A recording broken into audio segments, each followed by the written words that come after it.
Hello and welcome everyone to the Your Waifu Is Trash Podcast, the show where we decide whether or not your waifu is trash. I'm Christian and I'm here with my brother David. What's up? And we have a little bit of an announcement to make. We are going to be changing our schedule to 2 uploads a week, one on Monday and then one on Friday. We've just got a lot going on in our personal lives and we want to make sure that we can bust out the best content that we can, and we just don't have the time to do 3 episodes. We don't want to rush anything and we don't want to put out any half-assed content. So we are going to be doing 2 episodes a week, which I still think is good. Most podcasts do, 1 a week. Yeah, turns out making a podcast is difficult. Yeah, it's mostly in editing and in like post-production where it's, where it's hard. You guys think we say a lot on this podcast? You should see all the ums I cut out. Yeah, there are a lot of stutters and stuff to cut out, so it's a lot of work, and we just got so much going on in our personal lives. So we apologize for like the 2 people out there who really look forward to our 3 uploads a week, but we're gonna have to cut it down to 2 for now. Just for now. We want to go back to the 3 episode schedule eventually, but for now, here we are doing Lum from Urusei Yatsura. Lum Invader is Lum apparently Invader. her full name. Yeah. This show, the translation is Those Crazy Aliens, I believe. Is it really? Yeah, I think that's what the show's called. I could never called. pronounce the name of the show. Urusei Yatsura. Yeah, it's not too bad.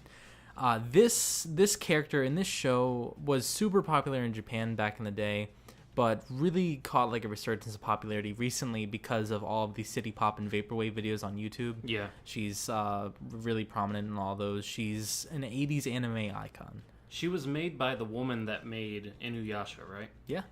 I don't know her name. I don't know her name either, but I was never a big fan of Inuyasha, but I watched a couple episodes of Urusei Yatsura and I was super into it. Now, I haven't seen many episodes. I've seen like 5 or 6, and each episode has 2 stories, so I guess I've seen maybe 12. Yeah, I think I saw 3 episodes Yeah. like a long time ago, so yeah, it's I been a don't while. know this waifu very well. So, yeah, I don't know too much about her, but from what I've seen, I like her a lot. Same here. She looks like a cool character. The show's really funny. It's a total comedy through and through.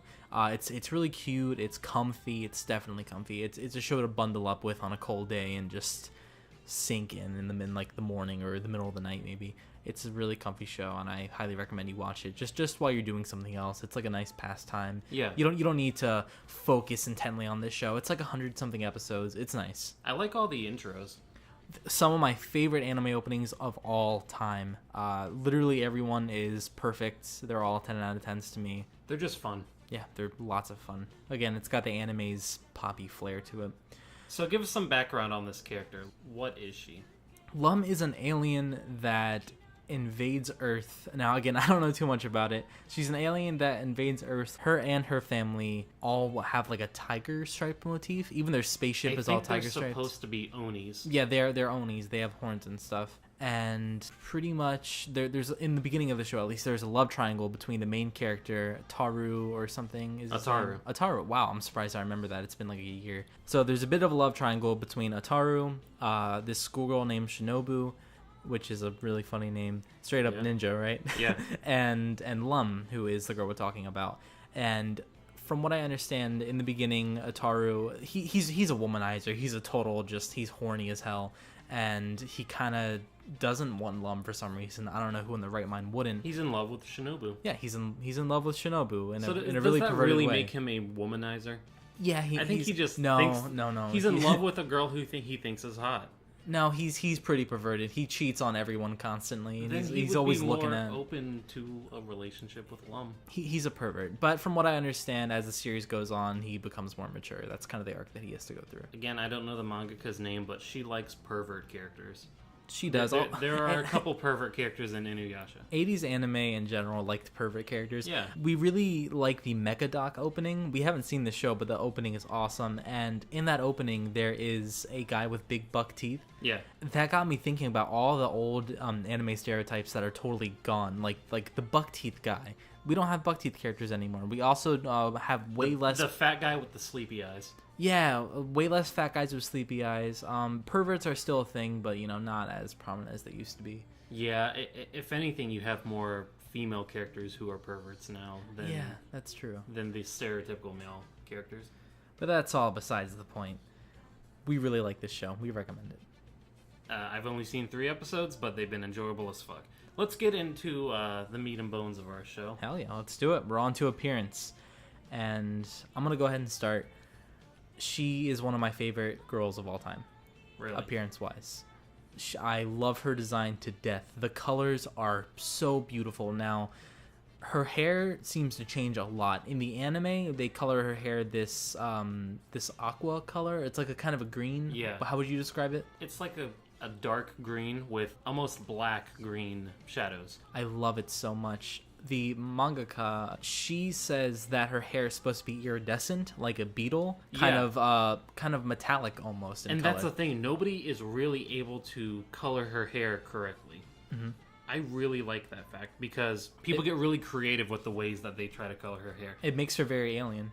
Yeah, it makes her very alien, and I like that a lot. Yeah. It's a huge appeal to me if there's still some debate on how to present the character. And do you prefer the more green color or the iridescent? Iridescent. I really like the iridescent as well, but I've just grown so attached to the green from the anime that it's probably my favorite. Really? Yeah, I really like it. Not to mention her hairstyle, while at first glance it's just long anime girl hair, it's really unique. It's kind of poofy and has this weird shape to it. It creates a silhouette for her, especially with her tiny horns. Yeah, not to mention the horns, which are really cute. Just the way they draw her face and the expressions, and not to mention 80s anime style in general. There is an appeal to 80s anime that is hard to put your finger on. It's something that can never be recreated ever again. Like, I know a lot of people who like 90s anime and even like 2000s anime, but none of them quite have... I really don't know how to put it into words. There's no word to describe it. It's more than just, it was fuzzier and more cartoonish. Yeah, more compressed. That's all a part of it. And the way the sound works. The sound quality is definitely a major, aspect to it all. That's why I like the Saiyan Saga so much. Yeah, but at the same time, you get things that try to recreate that feel, and it's just not there. You can't get it. It feels forced. Yeah. Yeah, so the 80s anime aesthetic is fantastic and just really adds a lot to her as a character. My favorite color is yellow, so the yellow bikini with the tiger stripes is so cool. Tigers are like one of my favorite animals, so just everything about her design speaks to me.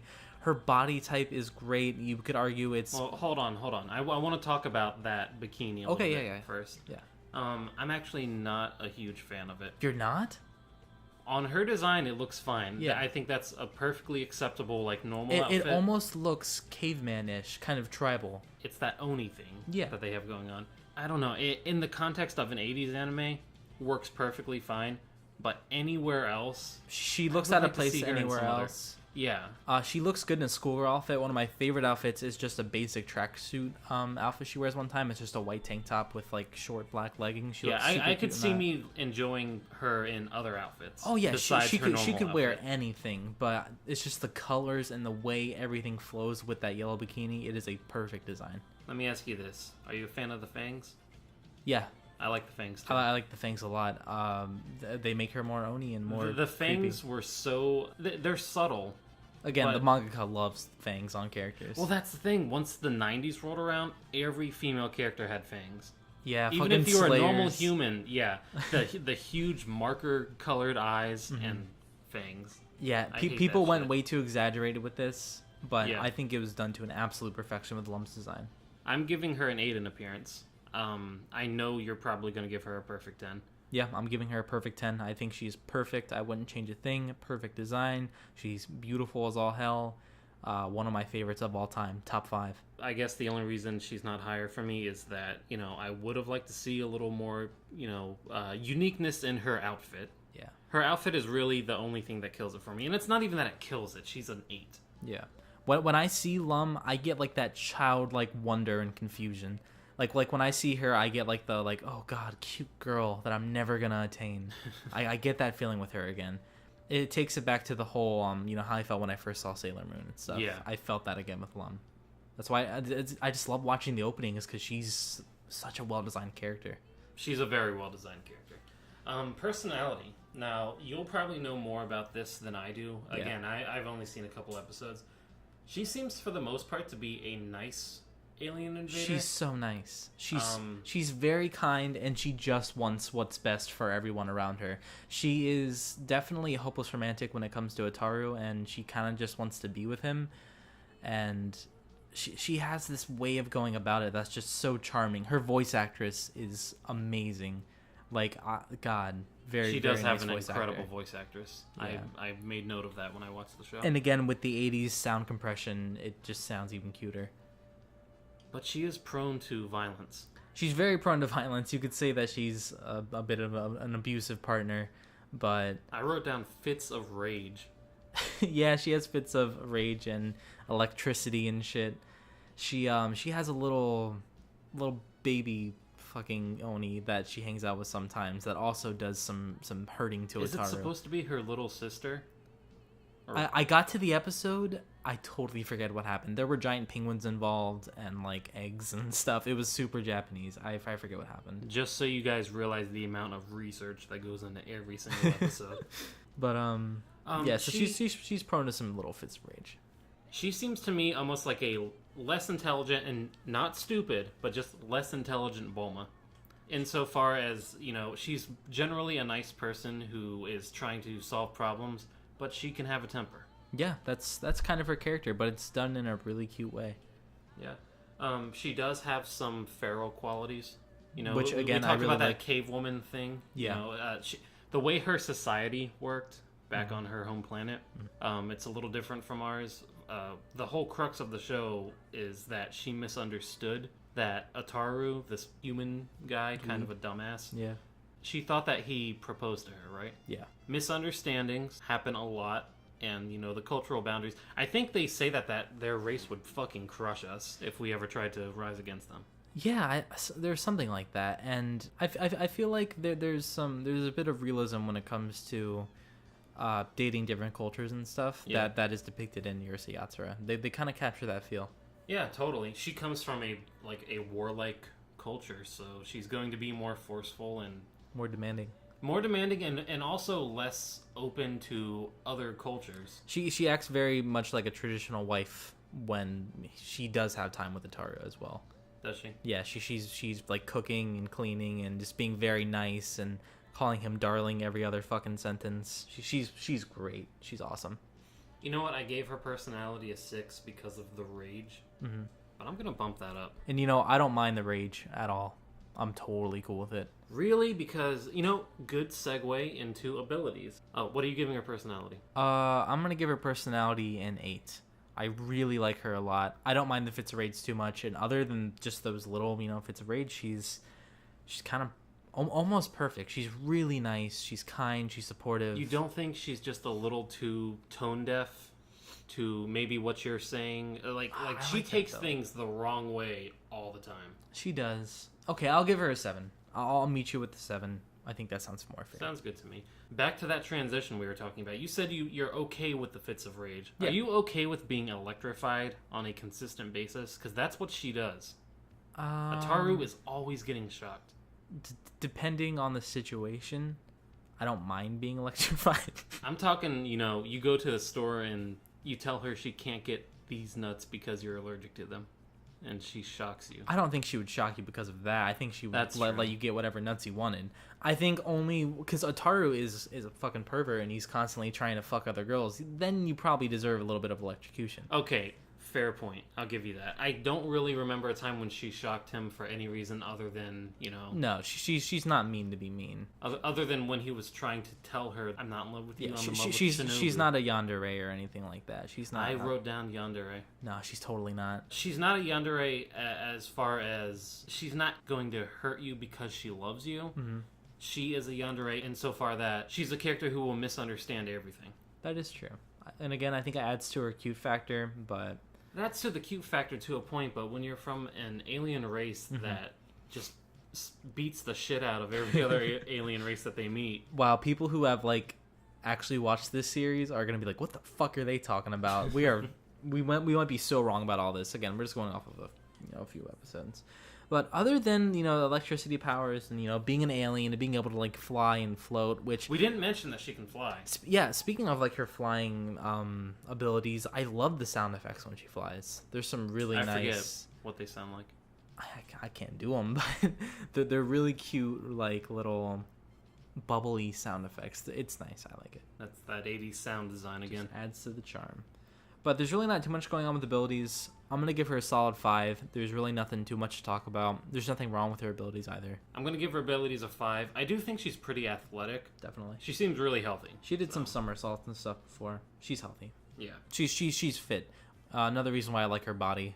Sorry to jump back to appearance, but she's got the basic anime body, but at the same time, on like her stomach, there's kind of a hardness to it. Is there? Yeah, there's a bit of a bit of a fit aspect to her body type, which I like. All right, on to Roll, which I actually really like in this one. Go ahead. She is an alien invader who happens to be a love interest, and more often than not is an unaware antagonist. She doesn't realize that she's causing havoc to Ataru. Mm-hmm. And to the world. You saw the episode where literally all the oil in the world got taken, right? Yeah. Yeah, that shit was insane. She paid the bill immediately, which was very nice of her. But she's causing all this havoc and causing this just all this craziness going on. By the way, yeah, it's really fun. It is just I need to watch more of this show. That was a very unique. Tonight, let's watch more tonight. Just so you guys know what we're gonna be doing tonight. Oh, that'll be nice. Some curry and some Urusei Yatsura. Yeah, that sounds cool. Yeah, really unique role. I love this story, and she's just causing all sorts of fun havoc. And she's the love interest, so there's that. You're not gonna really have... unique take on an alien. I like her. Yeah, totally. I've seen alien invasion stories done before where the alien isn't necessarily, evil, but this is one that I think everybody could kind of get into because she's such a welcoming character. She is. You see her, you want to learn more about her. You like the fact that I literally just watched the openings and I was like, I gotta see this shit. Like just her design is and just everything about her is so encapsulating. Well, I'm saying more so like the whole she's an alien, but she's not that bad. Yeah. She just makes weird shit happen. So many anime, what they do is they'll have a premise for their show, and the entire show is sold on the premise. Attack on Titan. The entire world is, it's like post-apocalyptic, but there's these giant people, and the city's walled, and everybody cries and cries and cries and cries and cries. Or, you know what I'm saying? Like, just tell everyone that you're not a fan. Or Kill la Kill, where it's like heavy school themed, but we're going to, be really like harsh with it and Kill la Kill's good though. I'm not saying they're bad. Yeah. I'm saying like you have these themes for the show. Yeah, it's a premise that you run off of. With Urusei Yatsura, it is an episodic show. But Urusei Yatsura, the premise is it's an alien who falls in love with a guy.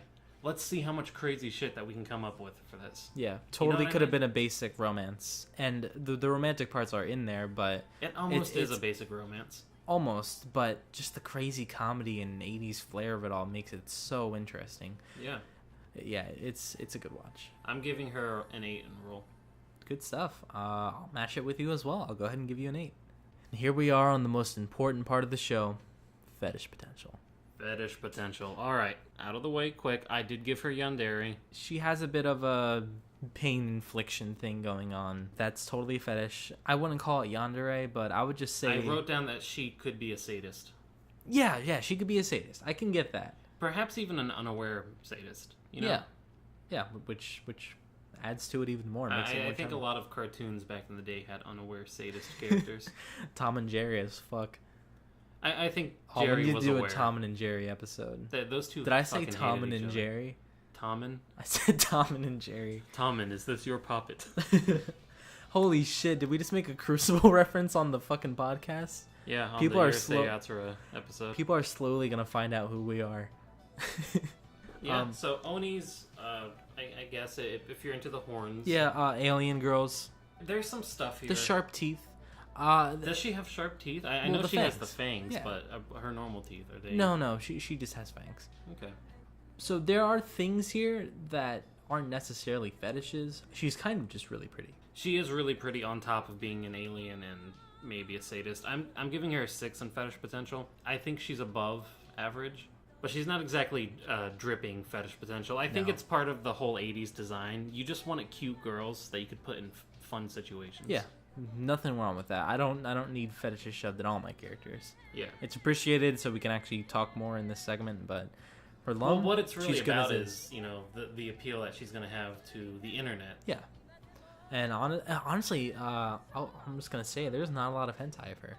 Really? Not too much. The show actually provides a nice little it does. right? First episode, if you guys just want to outright see her tits, episode 1, go ahead. Yeah, the Japanese don't care about that kind of thing. At least they didn't before. Yeah.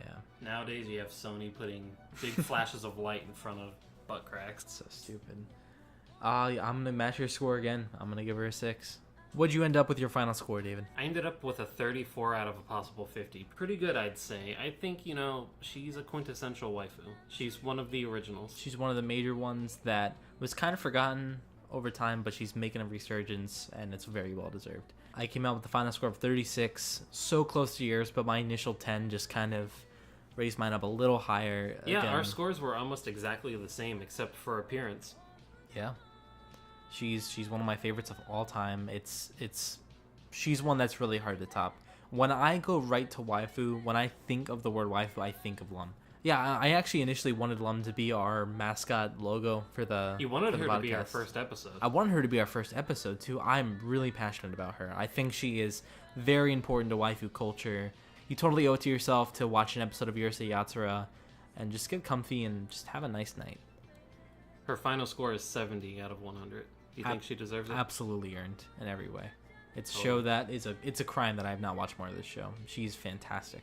I'm actually surprised that she didn't get a little bit higher, but 70's pretty damn good. 70's one of our higher ones up here in the podcast. I would say she's top. Have we had a character break the 80s yet? I don't know. We've had some high scores. I'm gonna have to look back at all our old scores. I'm pretty sure Lamy got pretty high. Yeah, but I don't think she passed the 80 mark. Huh. Where would you take Lum on a date? This is going to sound a little weird, and I came up with this right on top of my head. It was just the first thought. I would take her to a Native American powwow. Really? I think she can get a lot of the interesting, more spiritual side of our culture. Yeah. And she would be able to, I think she'd have fun getting behind, like the flute music and all the spiritual stuff, trying unique foods and all that stuff. I think she would have fun at a powwow. Yeah, I think she would get a lot of more information about Earth. She turned it into a fucking awesome party. Yeah, probably a lot of deaths too. Yeah, most likely. I would, I'm thinking the same thing. We have to get her used to Earth culture. Yeah. You know what I'm saying? So I'm pulling up and You're all right. What are you pulling up? Okay, I'm driving a truck that looks like Jaws, like the shark from. I guess the shark's name is Bruce, so I'm driving up in my Bruce the shark truck because she's got to learn about movies, and I'm gonna explain. This looks like an animal, but it's actually a really scary shark. And she'd probably agree. She'd hop in, and I'm like, all right, we're gonna introduce you to some culture. What was everybody in Japan into in the 80s? Jaws. Baseball. She's a sporty girl. I'd like to see her in a baseball uniform. Oh, so what we're doing is we're going to be going to the Major League Baseball stadium. Fucking kidding. I'm actually taking her to the government, and we're going to do an autopsy on this alien invader. Fuck these aliens who think they can come in here and rule my world. Fuck that. Lum, we're going to find out how you're using electricity. We're going to find out how you're flying, and we're going to reverse engineer your technology. Red, white, and blue, baby. I like baseball uniforms a lot. They're probably my favorite. They look great on women. I think we talked about that in the Haruko episode. In general, I would like to rock a baseball outfit. They're good uniforms. We thank you all for watching. If you want to follow us on Twitter, that is waifu_podcast. Our email is waifutrashpodcast@gmail.com. Our Facebook is the name of the show. And if you want to support us on Patreon, which we would really appreciate, that is your Waifu Is Trash. Make sure to like, comment, subscribe, all that fun stuff if you enjoy our content. David, any last words? If you don't like Earth, you can get out. Yeah. Do it for her.